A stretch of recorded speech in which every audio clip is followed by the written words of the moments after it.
Hello, DeMatha Nation. My name is Connor Glowacki, current staff member here at DeMatha, and I'm joined by fellow staff member Ben Fleri, class of 2011, and faculty members Mike Curran, class of 1999, and Scott Sicko. Thank you for joining us for today's DeMatha Zoom Hour, which features two special guests, and the first right now is Seamus Hughes, class of 2002, who is the Deputy Director of the Program on Extremism at George Washington University. Seamus is an expert on terrorism, homegrown and violent extremism, and has authored numerous reports for the program and regularly provides commentary for a bunch of media outlets, including the New York Times, the Washington Post, NPR, and the Wall Street Journal, just to name a few. Seamus previously worked at the National Counterterrorism Center, serving as a lead staffer on U.S. efforts to implement a national CVE strategy countering violent extremism, and has regularly led engagements with Muslim American communities across the country, provided counsel to civic leaders after high-profile terror-related incidents, and met with families of individuals who joined terrorist organizations. Seamus has also served as senior counterterrorism advisor for the U.S. Senate Homeland Security and Governmental Affairs Committee, and has authored numerous legislative bills. Seamus is a recipient of the National Security Council Outstanding Service Award and 2 NCTC Directors Awards for Outstanding Service. In addition to all of that, he teaches classes at George Washington University, as well as a homegrown terrorism and responses to homegrown terrorism class at Georgetown University as an adjunct professor. Seamus's new counterterrorism book, Homegrown ISIS in America, has just been released, and it draws on firsthand interviews with former American Islamic State members and law enforcement officials who tracked them. And Seamus, so this book was just released. What inspired you to write about this topic in particular? Well, first of all, let me say thank you, DeMatha, for having me. I mean, when I look back at my career, DeMatha was the formative years for me. I see Mr. Kelly's here. You know, I had a great teacher for that, and mock trial, and Mr. T, and Burke, and everybody else like that. I mean, the reason why I think I've had a little bit of success in my career is largely because of the experiences I had at DeMatha, and that speaks to both the importance of scholarship, but also being upstanding folks. I think it's important, and so thank you for that. Also, thank you for the introduction. I used to work for a senator who said, I don't need an introduction, but I sure do like it. So thank you. Why was I drawn to kind of looking at Americans who join foreign terrorist organizations? The short answer is I like a puzzle, and it didn't make sense to me why men and women would join ultra-violent organizations that behead individuals overseas in front of video cameras like this. And so I set out to solve a puzzle. And so my background is as an investigator, congressional investigator, but I work for the New York Times as a reporter too. So I roll up my sleeves and dig into things. And so I spent a good amount of time trying to figure out what makes people tick. And so I've interviewed a bunch of individuals who went to Syria and Iraq and joined ISIS and came back, and their family members. And the takeaway is there's not a rhyme or reason, right? If there's any takeaway from the book, it's that there's not a typical profile of an ISIS recruit. They're old, they're young, they're rich, they're poor, they're black, they're white, they're reverts to the faith, they're converts to the faith, they're everything in between. There's not a profile. If anyone tells you, like, here's the 10 things you need to look for a would-be terrorist, kick them out the door immediately because they don't know what they're talking about. Now, they all share the same ideology, but they come at it a bit differently. Some people are drawn to the ultra-violence. Some people just want to watch the world burn and join a foreign terrorist organization. And ISIS won't recruit that. But other people, surprisingly so, what I found was we're drawn to this so-called positive narrative, right? So seeing the idea of building a so-called Islamic State in Syria and Iraq, giving out candy to kids in Raqqa or electricity in Mosul, right? The idea of building something bigger and better than themselves was a driver for a lot of Americans. It's very counterintuitive when you look at the violence, but in many ways, this idea of societal building was a driver. Sorry, that was a long-winded way of saying I find people interesting. No, great. Thank you, Seamus, and thank you for joining us today. So you're currently the Deputy Director of the Program of Extremism at GW University. Now, I know you wear many different hats in your professional career, but what exactly does that mean, and what kind of does a normal day in the life of Seamus Hughes look like?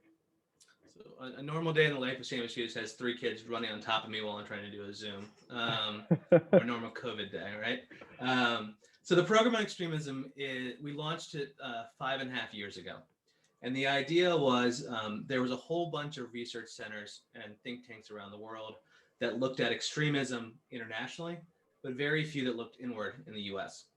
And the ones that did so in kind of a very abrasive or alarmist way. And so we wanted to just the facts, man. What does the threat look like? How do we talk about it? And how do we explain it to policymakers and the public in a way that, again, isn't saying that people are trying to hide under your bed trying to kill you, but also doesn't ignore the fact that 1,000 active investigations are happening in the FBI at the same time. So I've got a team of 9 paid colleagues right now, another 20 to 30 non-resident fellows, and 10 interns, all working virtually. And so we've got a bunch of streams of things. We look through court records. We track every Tom, Dick, and Harry who's ever been arrested for terrorism charges in the US, go through about 20,000 pages of legal documents. We've got a partnership with the New York Times to translate and put out about 15,000 pages of internal ISIS documents that they recovered in Mosul in Iraq. So we're going through that and doing analysis there. We do a good amount of monitoring of social media platforms. And that's, I should say, not limited to just ISIS and Al-Qaeda. We also look at far-right extremists, white supremacists, the neo-Nazis, Boogaloo, anyone with a quirky extremist ideology. That's usually up our alley. And so, yeah, that's generally the gist of it. Take the ivory tower 20,000 page document and make it accessible for a 1-pager for a policymaker. So, things that when I was in government, my bosses used to glaze over whenever I gave them a memo that was anything more than 3 pages. So we try to make it academically sound, but still relevant to the now and then. Seamus, you were kind enough to come back to DeMatha last summer when I led a professional development on 9/11. So I appreciate your kindness there. So welcome back again virtually this time. Before we started the recording, we're talking a little bit about Europe, and obviously their proximity to Islamist hotspots is much closer than ours. But in the light of the recent attacks in France and Austria these last few months, could you talk a little bit about the different threats that the U.S. faces as opposed to the ones in Europe? Yeah, we're largely in a better place in the U.S. than Europe. That's not to say Europe's in a bad place, but when you look at the numbers, just the pure numbers, we've got something like 300 people traveled or attempted to travel to go join ISIS from America. To put that in contrast, 5,000 people traveled from Europe and successfully got to Syria and Iraq. So you're talking about orders of magnitude in terms of numbers of cases. In the US, radicalization and recruitment for groups like ISIS and Al-Qaeda tends to occur largely online. So if you're a kid in Indiana thinking about how great ISIS is, you're probably not going to find anybody else in Indiana who agrees with you down the street, right? Whereas if you were in Birmingham, UK in 2015, there were folks handing out leaflets about how great the caliphate was, right? There was a group called Sharia for UK, which was kind of laying the groundwork for this. And so there was in-person networks that mattered a great deal. And so you're seeing those networks still happening right now in Europe, especially in response to the publication of the Prophet Muhammad's cartoon in France, but a larger crackdown in general about this. And so it's just a different dynamic. In the US too, the FBI tended to interject themselves earlier in the process. So the FBI could insert an informant into the conversation early. And so that means that instead of having a cell of 12 people talking about how great ISIS is, the FBI would take that cell down when it got to 2 people, right? Whereas in the UK, France, Germany, those tools weren't necessarily in the toolbox. Right? It's illegal to join ISIS in the US. It was not illegal to do so in the UK 4 or 5 years ago, or at least go to Syria and Iraq. And so less tools available, also lesser sentences. Our folks tend to get 20 years in jail for terrorism-related crimes. In Europe, you've got anything between 2 to 5 years is the typical sentence. So larger problem set, less tools in this toolbox, and then a general undercurrent of kind of extremist beliefs in a way that you don't see in the U.S. There's not with some notable exceptions, you're not going to walk into a mosque in the U.S. and hear someone rail about how great ISIS is, right? That is an outlier if it happens. It was not necessarily an outlier in some places in Europe at the time. Seamus, it's really awesome that you're here. I'm obviously, before we started recording, I was geeking out about the book and all the kind of the cool information that you were sharing with us. But one thing that I was thinking as you were talking about the different levels of radicalization when it comes to Europe and the United States, teaching a class on terrorism and extremism, I do look into, and I have the kids look into, de-radicalization programs that are present in Europe. I didn't know if we actually had any like organized de-radicalization programs that we have here in the United States, similar to Europe, or if we've taken any steps in that direction to kind of implement de-radicalization in areas we might think be possibly hotspots where we can kind of get ahead of the curve a little bit more. That's a phenomenal question. And let me geek out even more. If you don't mind, I'll start with a story, right? So I interviewed a guy from the Northeast, and his name was Mo. And so me and Mo hung out for a couple of days talking about his life. And Mo was a student at a prestigious Ivy League university, and he was really liking ISIS. And so he was looking online for ISIS content, and the FBI knocked on his door and said, "Hey, Mo, we think you're thinking about joining ISIS. Like, what's going on?" And our guy Mo says, "Absolutely not joining ISIS, not going to happen." Of course, 3 days later, he gets on a plane and goes to join ISIS, right? So he gets over to Turkey, and he lights up his Twitter profile and reaches out to an ISIS recruiter online.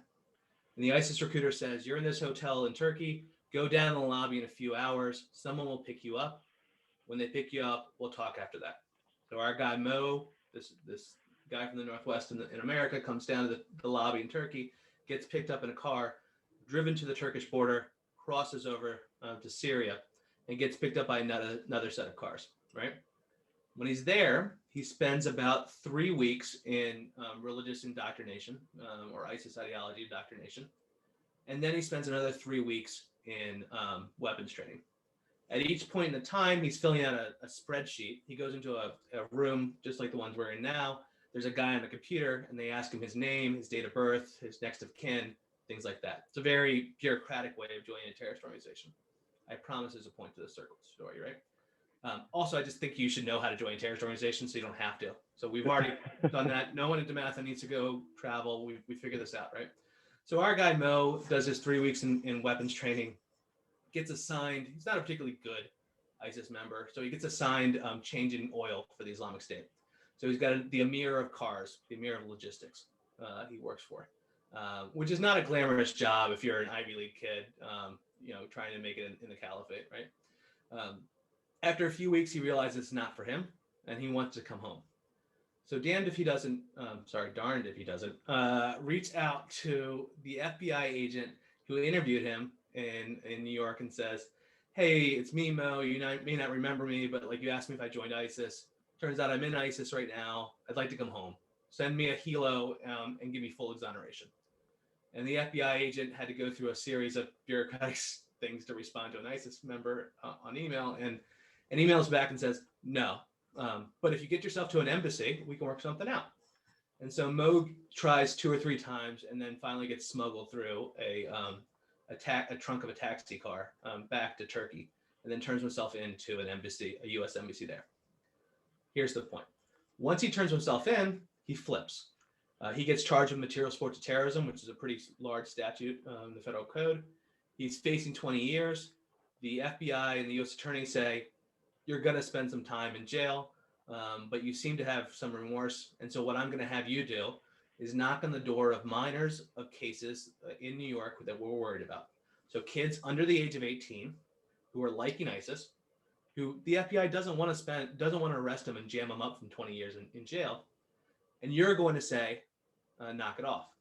And so Mo would knock on the door and say, "Hi, my name is Mo. You may not know me, but I joined the Islamic State. I think you're going to join it too. I think that's a dumb idea. And here's what I witnessed," right? And so this is all to say de-radicalization programs in the US tend to be very broad-based, like engagement with 300 people in a room. And I don't find them particularly effective. The ones I find effective are the one-on-one interventions, right? It's for lack of a better word, the big brother, big sisters of de-radicalization, right? You want to get a sense of you want to have a personal relationship and build some sort of mentorship to pull yourself out. You got to remember, most of these guys spend 18 hours a day just listening online to how great ISIS is, and no one else has told them it's not. And so if you can just switch off a circuit breaker every once in a while, you get some good things that come out of it. Well, we still got some time to ask him more questions, Seamus, and to open up the floor to the audience here. So if anybody wants to ask Seamus a question, please use the Zoom chat bar on the side. Include your name, and if you're an alum, include your year you graduated. That'd be a big help for us relaying the questions to Seamus. Until we get one of these audience questions, Seamus, you're obviously, you receive a lot of awards, a lot of recognition in your career. Let's rewind back to DeMatha. You graduated in 2002. Was there a certain faculty member or teacher that inspired you to lead you on the career path that you are on today? Man, you're gonna put everyone on point here. I mean, I've got some of my teachers on this call. Like I said, Mr. Kelly was influential for me for government politics and mock trial. Mr. T, I thought I was going to start my career doing politics, and so I was very excited about his class. And then once I got into politics after graduating from college, I decided I hated politics, but not because of him. So he was absolutely an influence for me. The whole experience too. I mean, listen, I was, I grew up with a single mom. Like the need to have a kind of a brotherhood and a sense of belonging in that way, I think was very influential for me. Just to have a lot of male role models in my life, and so I really enjoyed that. I'm really happy you didn't throw on the prom king kind of picture or anything like that right now. None of those things. I was kind of a nerd with the occasional sport here and there. Great, Seamus. So question from Tim Kelly. He says, question from one of your old history teachers at DeMatha. What lessons learned from the research and writing of your book, ISIS Homegrown in America, might be applied to other forms of domestic extremism? And is there a profile for extremism that extends beyond any single group? Sure. I think I said there was no profile, and then I'll add a little caveat. The hotheads tend to be younger. So the people that commit violence tend to be you don't usually make a rational decision when you're 19 or 20, whether that be, drinking or jihadism. So that's a profile. I think the lesson to be learned between, let's say, ISIS recruitment and neo-Nazi recruitment or white supremacy recruitment right now, or even militia recruitment, is that social media companies haven't caught up yet. So it was very easy in 2015 to find an ISIS recruiter on Twitter. It is nearly impossible to do so now on Twitter, right? Because they've systematically taken down content. They've got content moderators. It is not particularly hard for me to join a white supremacist movement in Georgia in about 5 minutes if I wanted to on Twitter, because the content moderation by the mainstream sites hasn't caught up. Now, some of that's not their fault. It's easy to figure out that a beheading video should go down. It's a little bit harder when the guy's just railing against restrictions and wearing masks in public spaces, right? Whereas the undercut is actually, he's been a Klans member for the last 20 years, and so that he's just using this as a front, right? But that level of nuance gets lost sometimes when you're doing content moderation. So I think they're going to have to train up on that. The other difference between the two is in ISIS and Al-Qaeda kind of recruitment, it would be very unusual to see 12 guys training for a paint gun competition for ISIS without the FBI having 6 of them be the informants, right? It is easier when you come to kind of militia groups. So the governor of Michigan was a victim of a threat, a plot 2 weeks ago by 13 men. I think one was an informant, but it's really hard to get a crew of folks that are the ISIS supporters in the real world for that in the U.S. So, and Seamus, just following up on some of this information, I teach, like I said, a class here at DeMatha, the history of terrorism, extremism, and I'm always kind of curious. I'm always wrestling with the idea of, well, what should I have kids making sure that they walk out of my room understanding? You know, in terms of terrorism, extremism, there are so many different directions you can go in because of regional differences, geographic differences, ideological differences.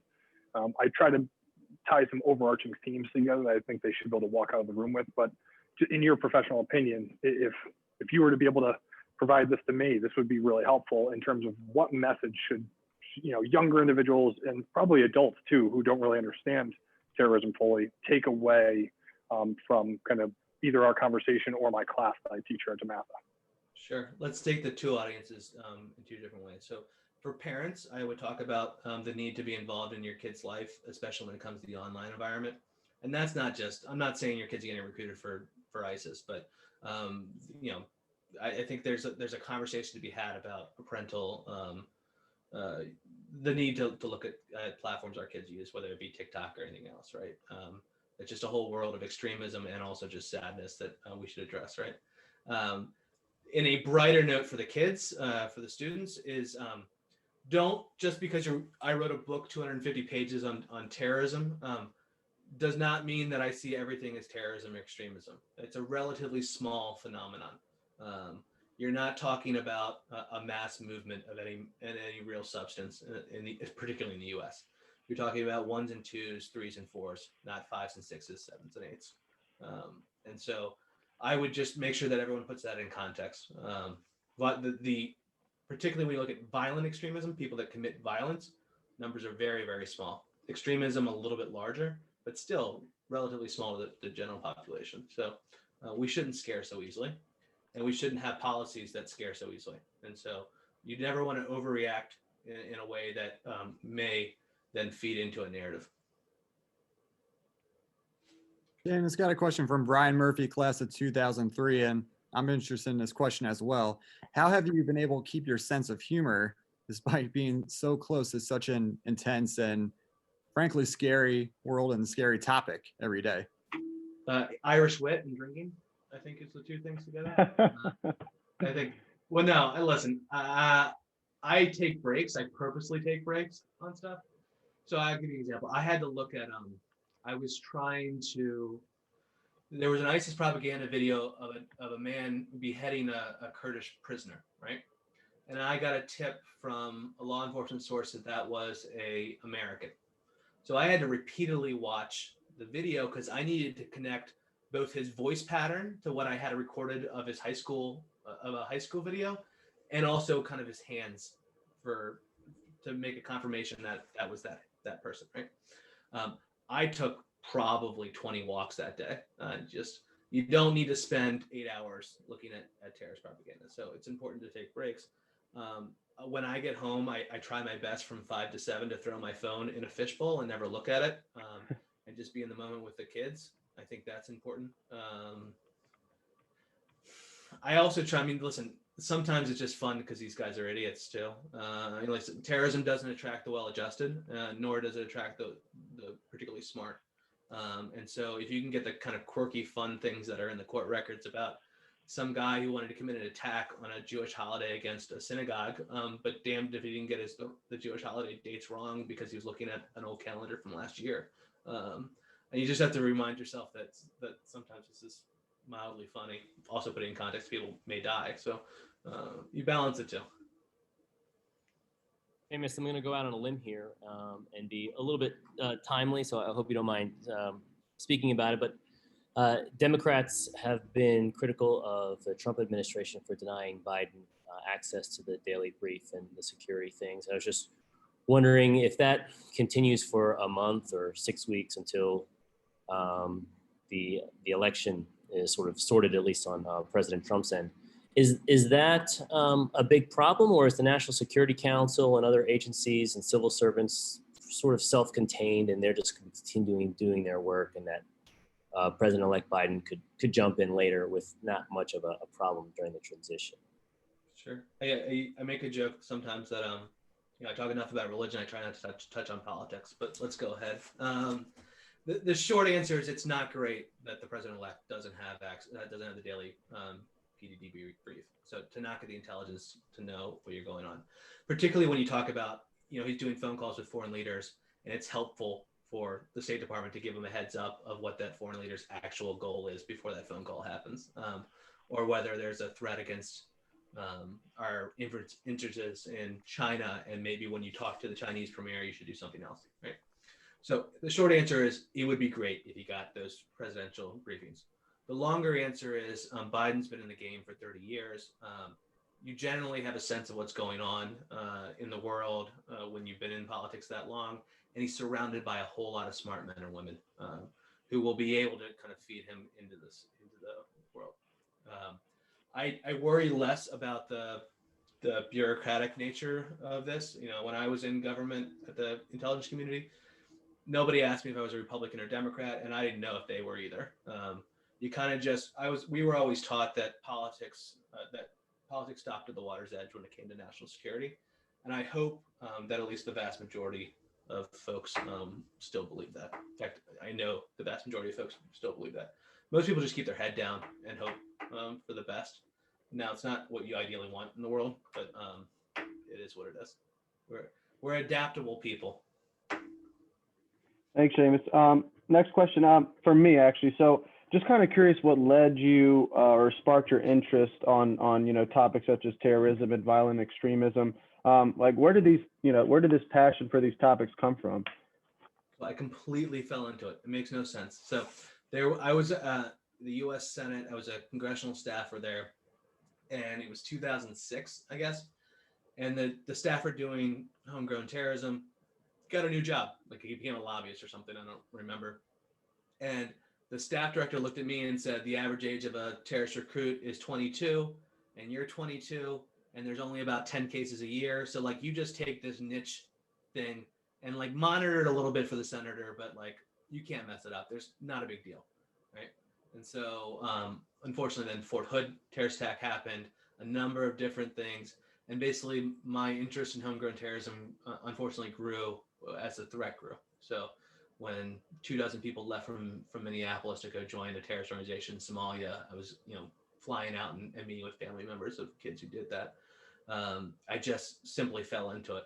I really wish I wasn't relevant. I mean, I would love to, like I said, to teach history of terrorism and not the current politics of terrorism. And that's the end goal, is to make myself irrelevant. Seamus, do you have a favorite? We're gonna go back to DeMatha and rewind a little bit here. Do you have a favorite memory from your 4 years at DeMatha? God, General question. favorite memory. I don't know. I mean, listen, I really just like I liked when we were doing football and basketball games, and the crowd would go crazy against Gonzaga, and the refs would tell us we can't chant that because that was offensive or something like that, right? I mean, those kind of moments when you had a bunch of people all hanging out, and you had this sense of man, you're bigger, you're part of something bigger than yourself. I think actually that's probably why people join terrorist organizations too. But let's feed them towards DeMatha, not ISIS. And so, yeah, I think those type of experiences were very formative.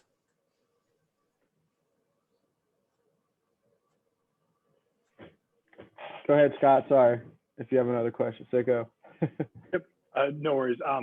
So Seamus, just talking, I'm sorry, I'm taking this back to the terrorism topic away from DeMatha, but right now I know in the United States, you said you're looking into more right-wing extremism, right-wing terrorism groups. The FBI recently came out not too long ago and basically highlighted them as probably the most realistic threat that we could face in terms of actually terrorism on our shores. Why do you think there's been, right-wing terrorism has always been around in America, but why do you think we've seen an increase in recent years? Why is it becoming more of a concern publicly with that being an actual threat, tangible threat that we have to address? Yeah, I think there's a number of different factors. Probably chief among them is the internet and polarization. So we as a society tend to be more polarized, and polarization will feed into extremism. You know, when you don't see the other side of having any human value, it makes you very easy to move on to violence. The other thing I think is the internet. You know, the ability to recruit people with relative ease right now, without mainstream sites like YouTube or Google or anywhere else taking anything down, makes your life a lot easier right now. And then let's be honest. I mean, just the rhetoric that we have in politics allows for some level of coverage of this issue, and so it doesn't help when you're not getting denounced on a regular basis by our political leaders. Hey, Seamus. So last question for you here from Jim Key, class of 1993. He asked, do you think the first-person shooter gaming world has had an effect on creating these bad guys? That's the great debate. That's one of the great debates in terrorism studies is like, you know, how important is this idea of gamification for recruitment and radicalization? The short answer is, given the proliferation of first shooter games and terrorism not going the same route, it's probably not a causation, maybe a correlation. I think it's probably more interesting to look at how ISIS has taken that approach. So their videos that they put out, their propaganda videos, are as slick and well produced and interactive as a video game. And so it's basically a choose your own adventure in a little bit way. So they're learning marketing from you know, gaming platforms like that, and making it a little bit better than it used to be. So I don't know if you guys remember. I hope you don't. Like Bin Laden, Osama bin Laden's old videos, you know, he'd be standing behind a whiteboard like this. He would get a 0 out of 0 on room rate, right? And he would talk about how great Al Qaeda is for 45 minutes. I would fast forward through it, and I studied terrorism for a while in my career, right?